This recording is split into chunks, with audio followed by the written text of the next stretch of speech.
Welcome back. Thank you very much for still sticking with us right here on our Look Up Business, or certainly Look Up TV. The hashtag is a Look Up Business. Let's then get into the last part of our conversation tonight. I was going to touch on an area or a sector that is the biggest contributor to GDP in the country, and we're talking about agriculture. But which industry? Dairy farming. All right. Now, just a point of exactly the numbers that we're looking at when we're talking about the dairy industry in Kenya. You have to look at that number at around 14% of Kenya's agricultural GDP. That is what the dairy sector accounts for. And that's a huge one, because if you look at what accounts mainly of that percentage, it's milk, which primarily is produced by smallholder dairy farmers, who account for 56% of the total output of this milk that we're talking about here. It's also estimated that the sector has 1.8 million smallholder farmers, or about 80% of the producers, and the remaining 44% of the milk output comes from large commercial farmers in the country. So we'll see exactly why smallholder farmers hold a big chunk of this particular industry. And if we're going to talk about then that conversation, we have to talk about that industry from this perspective, those who've grown with the industry. And I want to introduce you to a man who got into this business way back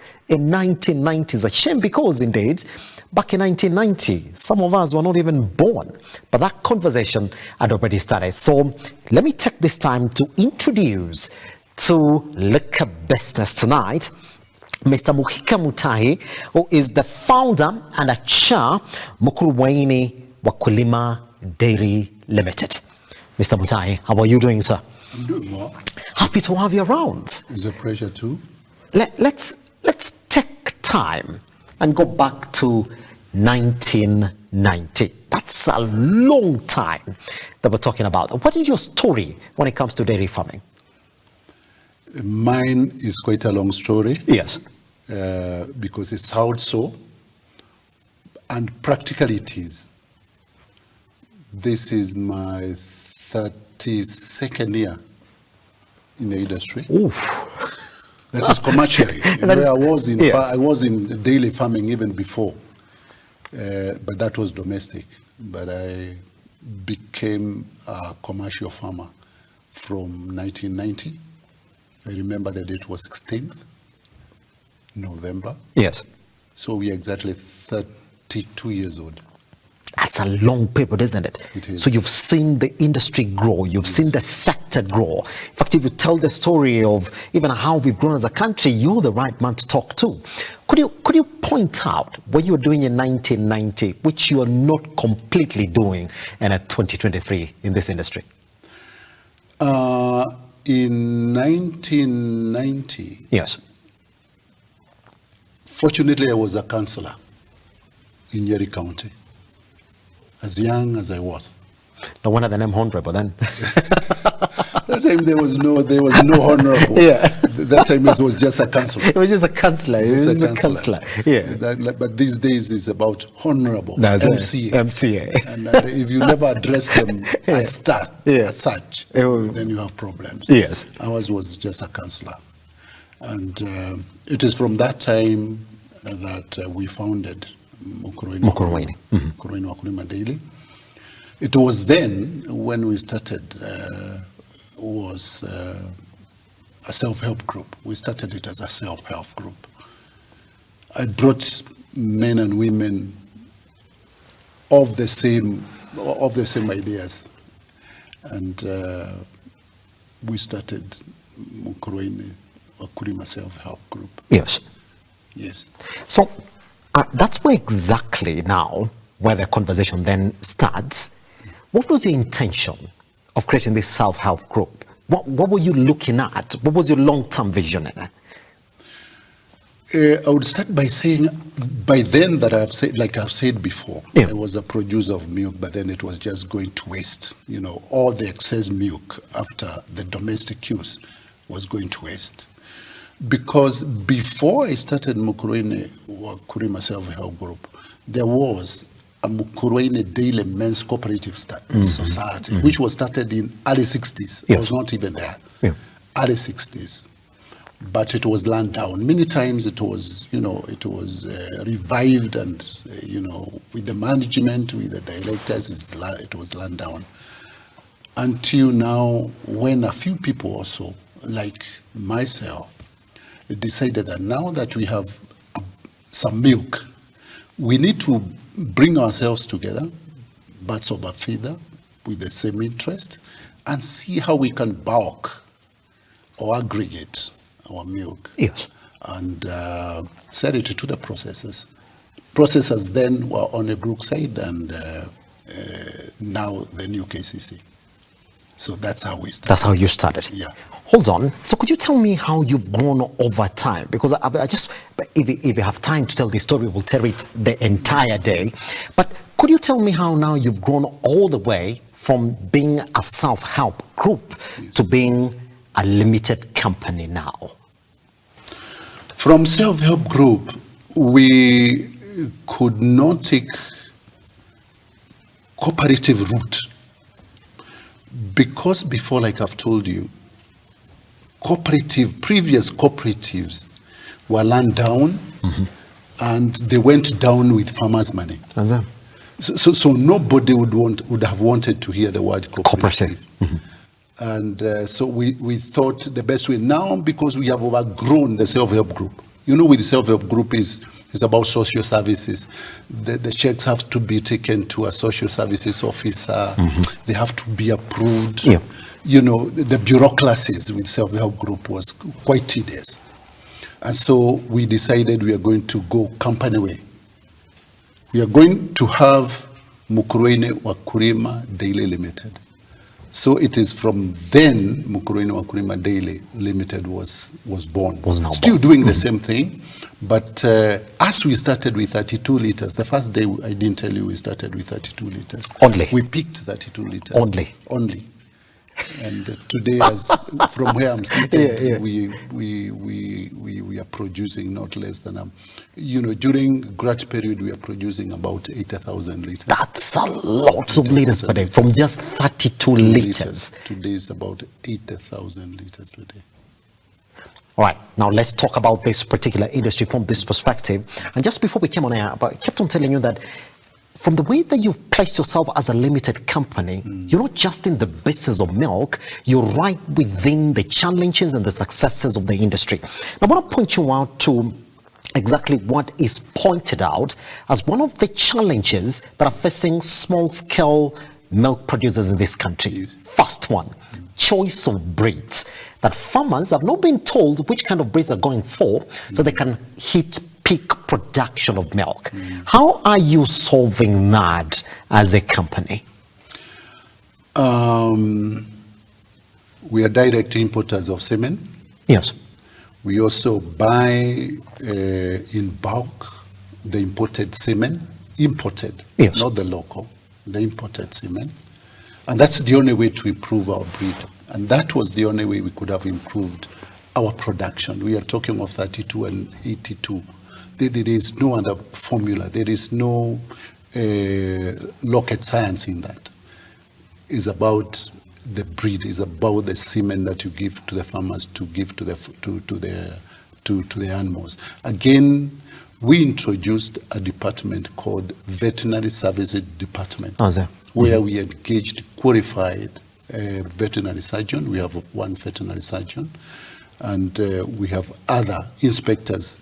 5 of them, right? So in case of education, in case of the best semen, we advised, we have the catalog, they have catalogs which will advise us the best and the best semen to give to animals. Yes. So that's how we increased our production. Pretty much. And somebody is asking this question then, that indeed you as a company now, is it that you have farmers that are attached to the company that as opposed to just getting milk from them, You're telling them, look here, we work with you, we also want you to improve, so here are the other services that you can get to us, or that is a benefit any farmer supplies to you, gets. That is one of them. You know, by opening that department, I've said, called Veterinary Services Department. Yes. We also opened other departments.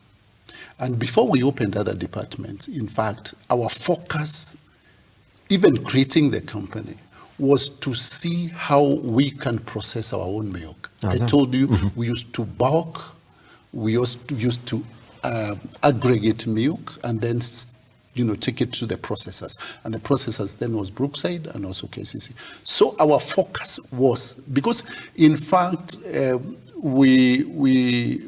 agreement that we signed with this, like Brookside, they could not really accomplish what is already in the agreement.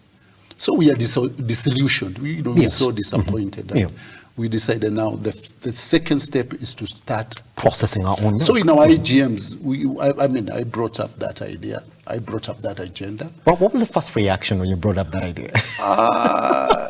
It was a bit hostile because I had to tell them the truth that now, instead of getting maybe the 5 shillings you're getting per litre, you'll be getting 4 shillings or 3 shillings and 50 cents. Yeah. But I also assured them that we are going to educate, we are going to record that one as chairs. So from the time you start buying chairs is from the time you register yourself as a processor. So that's how we started. Yes. And later on, when we had a substantial amount of savings, we went to a bank and we procured a loan. Our first bank to give us a loan was Stan Bank. Yes. Stan Bank. That is the one that gave us about 100 million. And we have repaid that. We took another one because of the expansion. We have also repaid. We have no problem. Pretty much. Interesting story.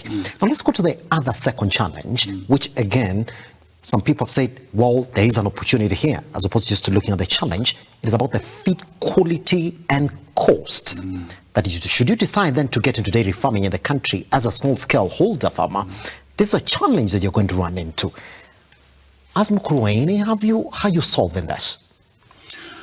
We have had that challenge, and about 15 years ago, because even then those challenges were there.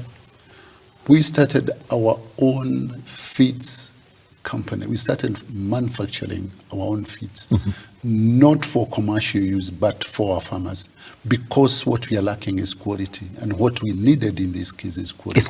Is quality. So hold on, that what we're lacking is quality. Is quality. The feeds are there, but are they quality? No, they are not. They are not. And that's why I'm telling you, we didn't start it as a commercial business. It's just to supply to our farmers. We just break even. Yes. And then on check-off system, then we deduct that at the end of the month. At the payment day, we deduct that. So we have quality feeds. And that's a seamless process that you've introduced to your farmers, isn't it? Yes, we did. Yes. Now, another challenge, which essentially I don't have to ask you, Mr. Mutahi, because it's right there in terms of the way that you're talking about it, is the formalization of the business in the country. And I would like to ask you then, in this sense, because I know now you have farmers, you know them, in fact, there's a check system you're talking about. For you, it's a formal business completely. Somebody knows that, well, I'm in business Mukurweini, I'm going to get paid at the end of the month. My problem is their problem as well. But do you think that in this country now, that we've reached that level where if you're a small-scale dairy producer in this country, that you are in a formal system? Are we there yet? We are in the formal. Yes. Now we are in the formal, but to go to the formal one, yes, the process is there. The process is wrong, but the best way and the shortcut to do that, if I was to be asked, is to form cooperative. Don't go it alone, like we did. It's about forming cooperatives. If there are 2, 3, 5 daily producers, let's combine. Let them combine effort. when they combine effort, these economies of scale, they will have their own machinery, they will have their own production, which will be cheaper. And again, they will have enough to process. You know, like us now, our capacity has always been 100,000 liters. But we could see in the next 2-3 years, this production might double, or it will double. Yes. So we have now equipments where we can produce, whose capacity is 300,000 liters per day. So in Mukurweini and in Nyeri, instead of other daily cooperative societies starting their own processing company, we have the space, we have the capacity.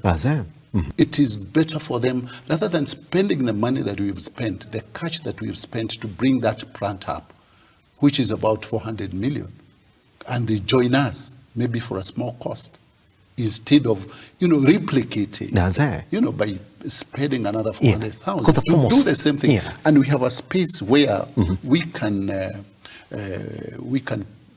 process 300,000 liters, and 300,000 liters is not a small. It's not a joke. It's not a joke, isn't it? So I would request, let's this country go back into cooperatives. Let's bring small and big producers, to the table, and they discuss and they agree. We went alone, but if it were for today, I would wish to ask all the people producing milk to come together and have one huge industry to produce milk. Sort of formal system, as opposed to saying that you're now a hawk of milk and milk products within. Pretty much. Now, on the question of extension services, I know you have your system as well. What do you think lacked within the government system that you said, we don't have to rely on the extension services we're receiving from the government, let's go our own way? What is this thing that you saw lacking, that you said, I want to solve this?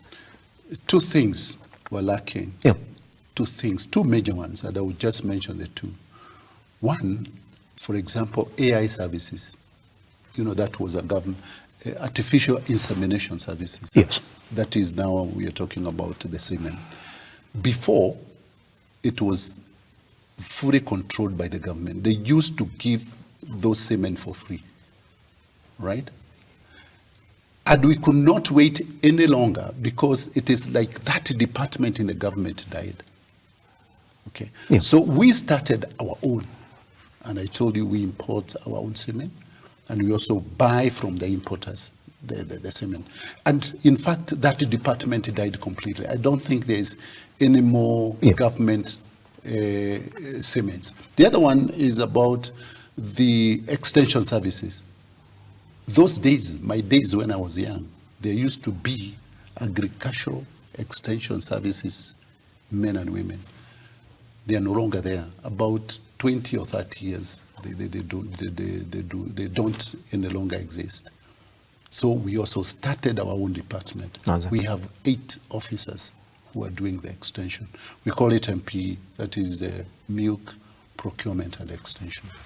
And I said we also have veterinary, where we have about 5 officers. So those are the services that we used to, the farmers used to get from the government. But we could not wait for the government to give those services, because they were not consistent and they were very unreliable. I see. Pretty much. Now, the next part of the conversation is going to touch around one area which we're essentially solving. I want to ask from this perspective, how big a challenge is it when it comes to market for small-scale holder in this country? And are you essentially telling any other farmer in Nyeri, we're your market? You don't have to look for market. Just give us your product. And when it comes to market, do not worry about it. Is that what you're telling? Is that what you're telling small-scale holder farmers? Yes. Do not worry about the market. No. That's what I'm telling them. And you know the reason I'm telling them is we have even grown from fresh milk. Fresh milk means that shelf life is 2 days. We've grown to what is called long life. By the way, and we're going to come and talk about it. We have the package right here. Yes. So long life is milk that you can store for even 6 months. 6 months. If you wanted to produce for 6 months, if you wanted to produce for 1 month, if you wanted to produce for 3 months, you can do that. But as in very rare cases, we produce for 6 months. Yeah. Because milk is something, it's fast moving. So there is no way you're going to keep milk until 6 months. But in case it happens, that's why we are encouraging our farmers. You produce more because we have the storage. What we just need is just to look for additional capital so that we pay you the way we've been paying you for the last 15 years. Because for the last 15 years, we pay our farmers on the 5th day of every month. Without unless it falls on a Sunday. Right. Unless it falls on a public holiday. That is the only time we don't pay them on 5th. Okay? So we are encouraging them. We are not only collecting milk from Mukurweini because of that capacity I told you. We have the machineries, we have the equipment that can do 300,000 liters. Yeah. That is from about 2 months ago when we brought in the equipment from Finland and also from Denmark and from Italy. So we are encouraging our farmers, you bring the milk, just dump it to us. We shall look for the market. And that is what we are doing, and we have not had any problem.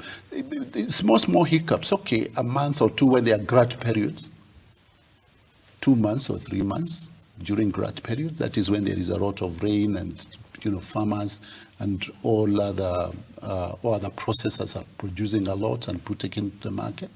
That's the only time. But that has never hindered us to tell our farmers and encourage our farmers to even produce. That is, yes, yeah. Pretty much. Now, but we want to come back and talk about this. But for the few minutes that we have left, I think now you've morphed. I think your story from 1990 up to 2023 now, 32 years in the business, you've grown from just give us your milk. Because now I think when you have extension services, when you have all these other services you're giving your farmers, I think you're also inspiring other farmers who might not necessarily be in this particular industry to also join this industry. Have you had people approaching you for capital? I want to start this business, be your supplier. Is that an area that you're looking into in the sense of if more farmers want to join, let's give them capital to acquire this semen to get more cows so we can get this product that we're looking for?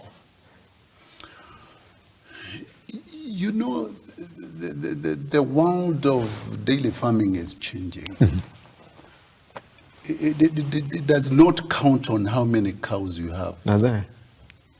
It counts how many liters a cow is going to produce. It's not the number of cows. No. Absolutely. It's the liter of milk that you're getting per cow. Per cow. Because the average production per cow today in Kenya, in Africa, we have the biggest number of cows in Africa. Not even South Africa, we beat South Africa. In number of cows. But in number of liters that we produce, that's why it's that beating us there. We could be number 20 or we could number... In Africa? Okay, number 5. In Africa? Yeah, in Africa, but we have the most animals. Despite the number of animals that we have, yeah. Yes. So, I repeat this, it's not about the number of animals that we have. It is about the production per cow. Per cow.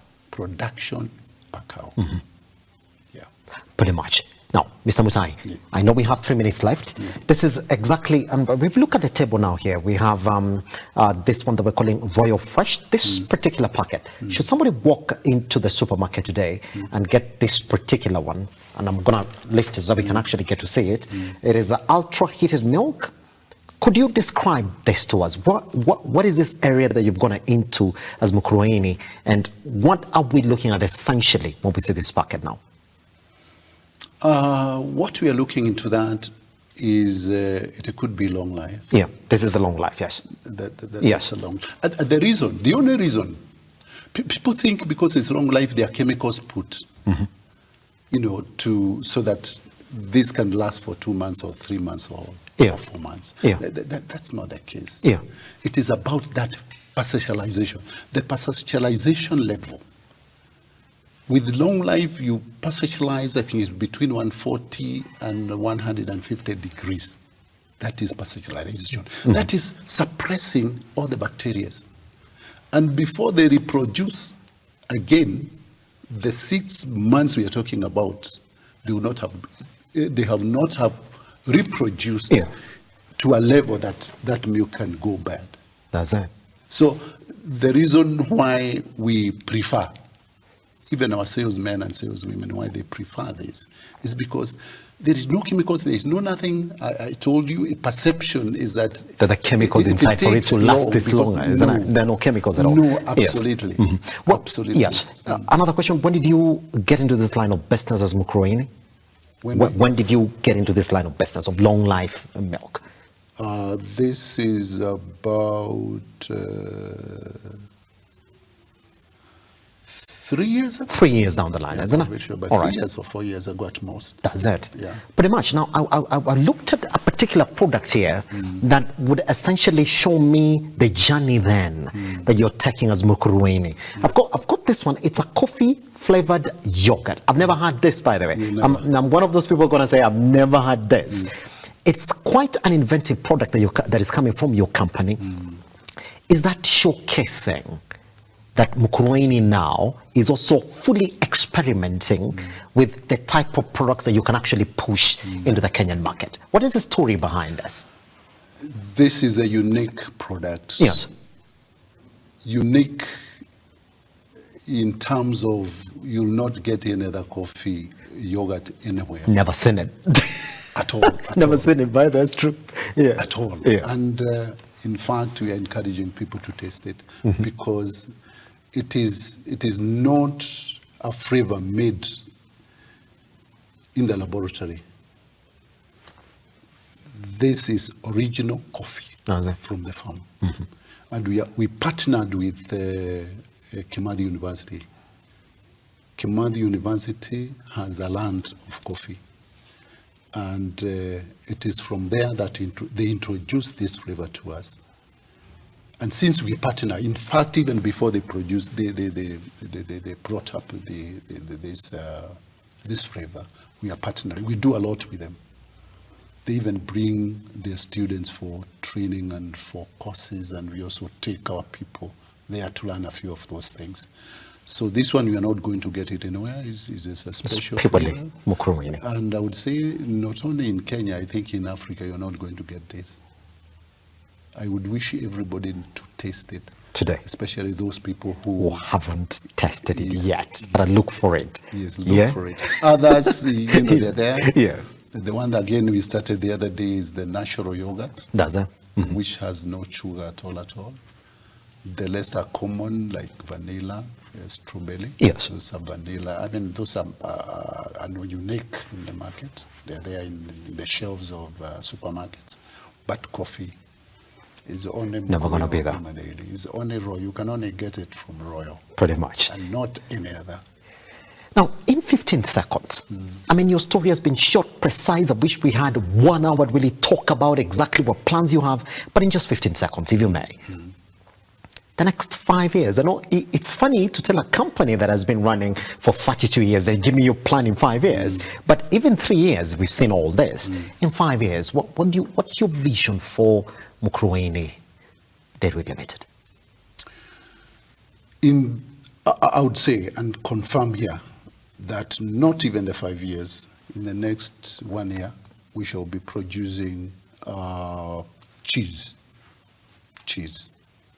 Not a product. It should be this year. Not a product essentially found heavily in Kenya. Majority of them. No. Cheese is there. It is there. Cheese is there, but the demand is just too high. I mean, for what is available. Cheese. Yes. Cheese, okay. Yeah. Cheese, you get it in pizza. You eat pizza. Yeah, I do. You consume pizza. Yeah, I do. Yeah. That is one of the consumers of cheese, and many others actually. Even in food and in so many things. So this year we are producing, if all goes well, we shall be producing cheese. In the next 2 years, that is before 5 years, it's most likely that we shall be producing butter. In this year or next year, or in 3 years, we shall bring more flavors to the shelf. We are thinking of orange flavor. We are thinking of passion. We are thinking of banana flavor and all those flavors. So that's where we are headed. Pretty much. Yeah. Oof. Man, guess what? I usually say 30 minutes is not enough to really talk about your story. But Mr. Mutahi, thank you very much for taking your time to speak to us right here on A Look at Business. Yeah, we do appreciate it. Now, you want to know about that? The company is essentially Mukurweini Wakulima Dairy Limited. Mr. Mutahi right there, painting a picture of where we are in this particular industry. The biggest takeaway is, listen, if we're going to talk about formalization of small-scale farming in this country, think cooperatives. Design, put yourselves together. All of you are running with the same product, same vision, same everything. So come together. Formalize yourselves. That's a story that started way back in 1990. If he's going to be the person to listen to about this particular one, it is him. Started as a self-help group. Now, a fully fledged limited company. Thank you very much. Taking back to the time that it came live right here on A Look at Business and Look Up TV across all your social media platforms. My name is Simba Elijah Charles Kenge. I'll meet you next week for another spectacular episode. Good night.